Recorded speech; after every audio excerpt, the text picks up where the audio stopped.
I'm Cora, and welcome to my podcast, Filmmaking, Actually. Ta-da! As I said in the intro to part 1, this is a panel from one of our Patreon workshops. If you did not hear that, you probably should go back because this is part 2 and you want to hear part 1. So if you haven't yet heard part 1, go ahead and jump back to that episode. If you had heard part 1, I don't need to repeat myself. Enjoy the episode. If there was one thing that either you wished all writers knew or you wish you knew when you started writing, what would that be? No pressure. I wish I knew how to write better. I wish I knew how to write better when I started. I truly believe that, that had I known what I know from practice and learning, and I would have been published 9 years earlier. I don't think it's a matter of waiting your turn to come up. You just do the work, and I was just wish I knew more early. That's it. Education, that's very valid. And practice, practice. Learning your craft. If I had known my craft more. And I guess I'll go the other way now, Sarah. I guess specifically for script writing, the sooner you can learn to not be precious and understand that it's a collaborative medium, and it's not just about what you want to say or your perfect thing, but to know that you have to compromise a little bit and work with other people. I think I learned that pretty fast, but it can never come too soon. That makes my producer and director heart happy. I like Nora's answer. Like, write better, be a better writer. Like, that would have been great. Like when I right. Because you're like, oh, I know how to put words together. That should be enough. It's like, no, it's not. But specifically for screenwriting, I think there's this kind of idea that it's a sterile writing activity. And I kind of had that idea going in. I grew up on movies, but like when I really started getting into screenwriting, I was like, oh yeah, I'll just say he walks into the door and then he's in the room and then it's this. And it's like, it's not about blocking the actor. Like, especially in 2022, you have to make an undeniable script that cuts through the noise. And it can't just be good. It can't just be great. It has to be undeniable. And that means make it as entertaining as possible as a read, because nobody's putting up millions of dollars yet for it. So why are you trying to be like, oh, well, when you'll see it down the road, a director is going to make this more interesting. Like, no, you have to make it as entertaining and interesting as possible right now. Just saying he jumps out the window is just not good enough. It's just not. Like, you have to be more colorful. You have to use all the tools in your arsenal just to grab the reader and just say, hey, look, like this, you're not going to be able to put this down. And it's tough. It's a tough thing to do. But I wish I knew that starting out, that it was like, again, going back to the make it as interesting as possible. Don't be boring. And that goes for every line, action description, dialogue. Don't be boring. Yeah. Perfect. I agree. I love reading not boring scripts. And Monique. Yeah, I mean, we can all, we all can learn the formula, right, to writing a script. And I think it's really important to kind of hit those beats too, to make sure you're hitting those beats. Because like we were all talking about, we're going to be, looking for them and kind of hanging onto the next beat, to what's going to happen next. But I think if I could tell myself is to not be so hard on myself. And I was thinking about it earlier today, to not put so much pressure on ourselves to be so unique, because I think each and every one of us has those already unique, personality traits about us. And I think that your characters, if you know your characters well, there are probably people in real life that's automatically just going to come through. And also what Sarah said there's going to be a lot of people who have a lot of different opinions. So it's going to be, you have to know inside to where you're going to be okay to make those changes. But there's going to have to be times where you have to stick to what your gut is telling you about your story and your characters and also what you are trying to convey. But in the end, it's a collective. You're going to have producers who want to have certain things in there, and you can't be so gracious with so many different changes because you might lose your story, but it's a fine line. And at the end of the day, you also have to be happy with it, because your name's going to go on it at the end of the day. It's very true. Yep. Yeah, I have the most respect for writers, obviously present company entirely included, where when we're developing, where they say, like, that's a bad idea. Like, you say, okay, well, there's this note, there's that note. And they're like, yeah, that's cool. It's like, well, there's this note. And they go, actually, and like, it's like a dance. Like, I know when, as a producer, when to step back and be like, oh, that's a really important story point. They're right. And they know as a writer when to be like, yeah, that's not the end of the world. We can make that change. Especially if you're doing client work, like when we're working for a client, I don't even have the last say, the client does. So I may be like, but we have to make it, and using that negotiation and the ego and all that stuff. You guys covered it all. So you're all fantastic. I'm going to go ahead and I'm going to pop up the question board. If anyone wants to drop a question real quick, or if anybody would like to ask a question, they can click to ask a question. They can just click the button. I'll give people a couple minutes to decide if they were, moments, I should say, to decide if they want to ask something. And if not, I have one final question for the panel. But I'll give people a sec. And I mean, you guys covered so much. I'm really thankful for your time and your knowledge. Spacey, you don't count. No, I'm just kidding. Okay, bye. Did you want to ask a question? Yeah, I wanted to ask a question. Okay, I'll make it quick. I know that I have a vested interest in the success of this, so here goes ruining that with my question. I have more of a background. I'm sure some people realize this. Cora, Sarah, I have a background in songwriting, so there are these pieces that I always return to as being the perfect examples of the things I want to do in my writing.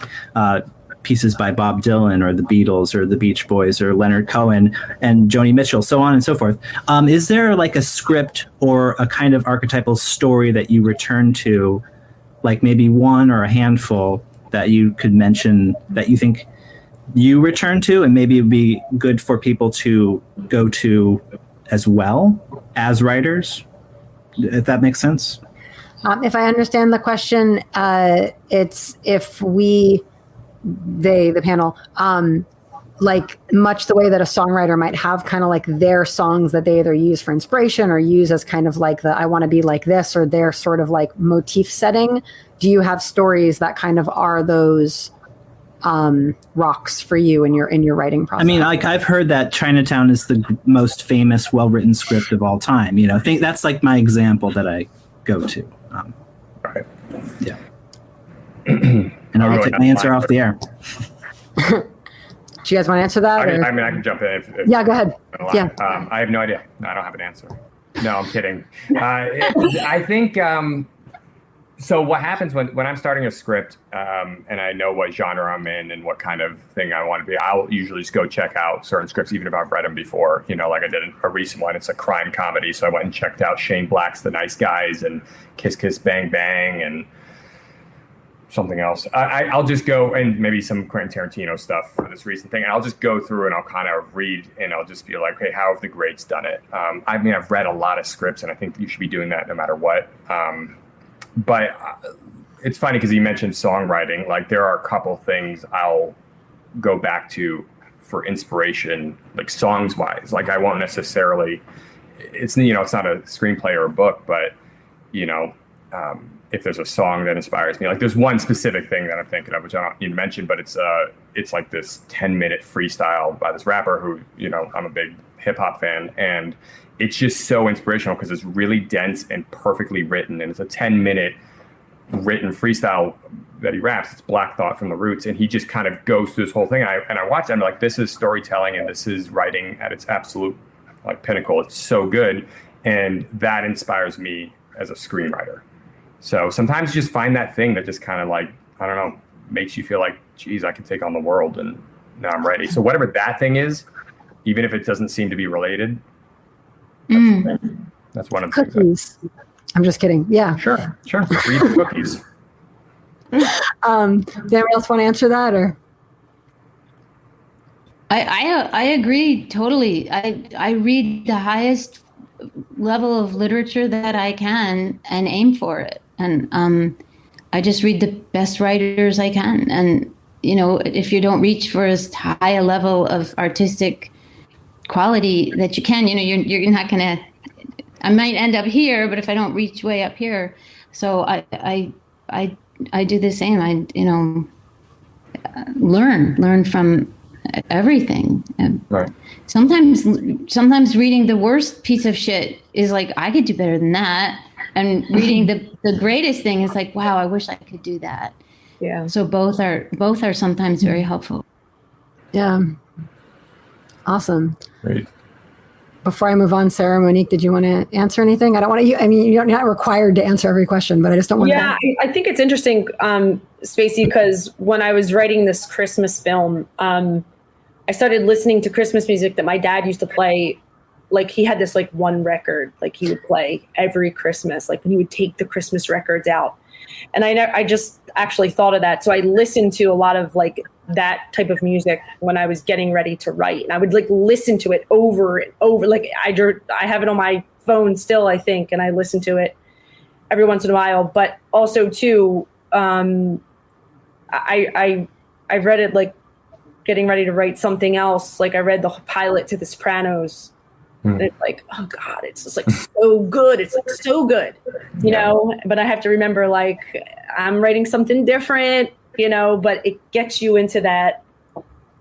I don't know. There's like some kind of feeling about it that is exciting. And so it's inspiring. Yeah. It's cool. I never thought about that until now. So Yeah. Yeah, I think that writers should use it if you're getting some kind of feeling, and you might get some kind of inspiration from it. Why not? You know, use the tools if they're there, for sure. The cookies. Go on, Sarah. Yeah, the nuggets. Whenever I'm writing a new script, I'll always create a musical playlist first. I just find it a lot easier to write with something setting the tone in a more cohesive way like that. It kind of helps the tone of the script and the writing and the cadence to be more cohesive. So like I wrote a fantasy script recently and had like tracks from the Dune soundtrack, the Conan the Barbarian soundtrack. So different tracks for different scenes, feels, moods. I find that really helpful. In terms of stories or films that I always revisit, from a horror point of view, I reread The Haunting a lot because I think it's pretty much the perfect like psychological mystery horror film. And Rebecca, Hitchcock's Rebecca, is also a really, really great, just solid example of how to write a great script. Sunset Boulevard as well for dialogue. I mean, pretty amazing stuff. So yeah, I do revisit lots of classic movies usually when I'm writing horror. Good examples.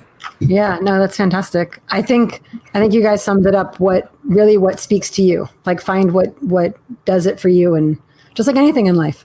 Barry Manilow's Mandy. That has been really big for me. Every time. To it 150 times in the last like 3 weeks. Not even kidding. That's amazing. So on that note, if there are no other questions, I know you guys have covered a lot of ground. It is getting a little late. I will end off on our last question from me, which is, what was the one question you were hoping I was going to ask or that somebody would ask? And what is the answer to that question? That's a cheat question. I will say I asked that on Twitter once during an AMA with Joseph Gordon-Levitt. And I said, what is the one question you're hoping somebody would ask? And what is the answer to that question? He literally wrote this one. This one. And I was like, oh. Wow. He'd answer too. Yeah, it is. It's the answer in the question. I just had one while you were talking. Yeah. I wish you had just asked what story I wish I had written. Oh, what story do you wish you had written? I wish I had written A Knight's Tale with Heath Ledger. Oh my God. It's like the perfect story. You're right. It's perfect. It's got every single, what do you guys call them in film? I don't know. It's got everything. It's got every single, you know. Like and Princess Bride. It's like the Princess Bride. Yeah. I love The Knight's Tale so much. Brian and, you know, wrote that. It's just the underdog, the hero, the rags to riches, it's got everything. And I wish I had written it. That was a question I wanted. Me too. All right, I guess we're going the other way again. Sarah, what's a question that you, or I guess a question you would have liked to answer, and what is the answer to that question? I guess a question people ask a lot, and that I always like to answer is like, how do you get into writing for film?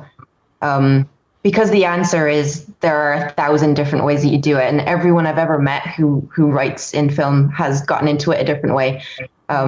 So I think what you have to do is find what kind of writer do you want to be? What kind of experience do you want? Why is it that you want to write? Because there's as many ways as there are to get into it are reasons for wanting to do it. So if you want to just write quietly by yourself and send your scripts out into the world and hope, then that's a way of doing it. If you want to be more involved, you can also produce. If you like writing with other people, you can find a writing partner. There's so many different ways to get into film, and there's so you basically have to find what is it about it that drives you, what do you love, and find the role that fits that best. But the key to everything, I think, is surrounding yourself with like-minded people that you like working with, finding your tribe. Yeah, That's a great answer and a great question. Nick? I don't know what the question would be, but I know what the answer is. So we can reverse engineer it, I guess. Sure, Jeff, go for it. I think, I really don't know what the question is, but just like, how do you write something interesting, which I guess we already talked about. No, I think, Nora was touching upon this a lot, which is like, so what? Why is what you're saying, why should somebody invest in this story? Why should somebody, either financially or with their attention or time? And it always reminds me of that Seinfeld episode where Jerry and George are, pitching their sitcom where nothing happens, like the show's about nothing, to the president of NBC. And he goes, then nothing happens. And the president goes, so why am I watching it? And George goes, because it's on TV. And he goes, not yet. So it's like, it's not, don't take it for granted that just because you wrote words on a page and you made it somewhat interesting, that's enough. Right. Like there has to be, and that's almost like unfair to say that, but like you have to figure out what the answer to that is, like how to do that. And if you can crack that, I think you can be successful. Like you can actually crack through. Once you crack through that, I think then you'll be a great writer and you'll actually be able to be a professional writer, I think is actually the goal here for everybody. Mm-hmm. That was perfect. Yeah. So the question is, how do you become a professional writer? There you go. You just answered. There you go. Yeah, so reverse engineer. Good job. And Monique, what's one thing that you either would hope to talk about or hope somebody would have brought up, and what would have been your reply to that? I think it's just, why do we write? Why do I write? And I think because it's hard. It's not easy. Wow. It's so hard. Wow. And if it's not hard, I'm not going to do it. So. Wow. I'd rather the challenge. Yeah. Drop that the was mic. beautiful. Yeah. Drop the mic. Yeah. Nick. I'll do it. It's not easy. I could not have asked for a more perfect, I feel like we started with this super powerful log line, and we're ending with that. It is. It's hard. I have to thank everybody, panelists. I know I've been in a Q&A before, and then nobody asked questions, and you're like, oh no. But then you realize that means that you didn't leave anything unanswered. Like, you gave so much information that there was nothing to question. So thank you for being so complete in your information, and for sharing this time, and for just, I don't want to talk any after what Monique said. I'm like, okay, that's it. Just stop. Thank you. There's a comment in the chatty thing on the side. It says, thank you all. Thank you for being here, for sharing everything. Do you want to just go down and share kind of like where people can find you, your socials, that type of thing real quick? And any services you offer, like if they can, like Nora, I know you have writing classes and do manuscript review and stuff like that. Monique, do you want to start? Great. I'm Monique Impagliazzo. Very easy to find with my last name. You can find me through Quora. Yeah, I'm on obviously all the socials. And if you're interested in watching Turkey's Done, I could send you a private link to it. And Isn't it on Amazon? It's not on Amazon right now, but I can send over that private link if anyone wants to check it out. It's only 17 minutes and it's a good time. Yeah, and hopefully, hear back from everyone in the audience too. I'm interested in hearing about where the log lines go from here, which we talked about, and yeah, keep in touch, everyone. Yeah. And the general Space Dream email is info@spacedreamfilms.com. One space, one dream, lots of films. And you can send anything here. Just keep it simple and we'll pass it on. And Nick, your social website. Nick's like, no. Yeah, I'm so social. I guess the only place I'm really active as like a writer in social media is Twitter. If you consider it active. There's a great screenwriting community there. Low toxicity, high on positivity. Not zero toxicity, unfortunately. But yeah, it's great. It's a great place to meet other writers. I have some of my closest writer friends, we linked up through there. And so I'm on there. Again, Nick Gambino 1, I believe is what it is. Let's go with that. If it's not, just meet another Nick Gambino who's probably a nice guy. Amazing. Sarah, you're yeah, I'm on Twitter, Facebook, all those places. I'm Sarah Daly, Daly. On Twitter, I think it's Sarah_Daly42 because there are many Sarah Dalys in the world. I am not unique. Probably the easiest way to find me is through my company, Hex Media. A lot of our films are on Amazon, Tubi, iTunes, so you can find them there. Yeah, if you're a horror fan, definitely check them out. I have never seen any of her work because it's too scary. I've tried. It's not that scary. It's dark mysteries. I should clarify. E.T. gave me nightmares, so I have to be careful with my. Don't watch them. Yeah, I have a low horror. I have permission from the actor who plays Caleb on Stranger Things not to watch Stranger Things.